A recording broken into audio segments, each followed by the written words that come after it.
మీలో ఎంతమందికి సాయంత్రం అవ్వంగానే వేడివేడిగా పునుగులు తింటాం ఇష్టం? నాకైతే చాలా ఇష్టం అండి. ఇంట్లోనే దోశ పిండి లేకుండా బియ్య పిండితో చక్కచక్క పునుగులు వేసుకుని తినండి, చాలా టేస్టీగా ఉంటాయి. మా ఇంట్లో బియ్య పిండి యూస్ చేసే ఏ ఫుడ్ ఐటమ్ అయినా విజయ్ గోల్డ్ వారి బియ్య పిండినే యూస్ చేస్తాం. క్వాలిటీ చాలా బాగుంటుందండి. మిక్సింగ్ బౌల్లోకి ఒక 2 కప్పుల వరకు బియ్య పిండి అయితే వేసేసుకోవాలి. ఇందులోకి ఒక అరకప్పు వరకు గోధుమ పిండి వేసుకోవాలండి.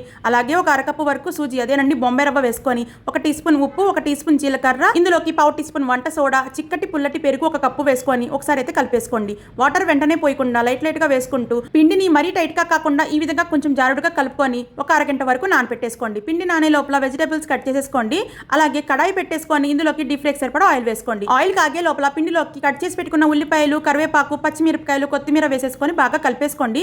పిండి టెక్స్చర్ ఈ విధంగా ఉండాలండి, కొంచెం టైట్ గా ఉండాలన్నమాట. హై ఫ్లేమ్ మీద కాగిన ఆయిల్ ని మీడియం ఫ్లేమ్ లో ఉంచేసి చిన్న పునుగుల మాదిరిగా వేసుకొని దోరగా వేయించేసుకొని టిష్యూ ఉన్న ప్లేట్ లోకి తీసేసుకోండి. ఈ పునుగుల్లోకి ఎటువంటి చట్నీ అయినా బాగుంటుంది. మేమైతే ఉల్లికారం ఉల్లిపాయలతో తింటూ ఉంటాము.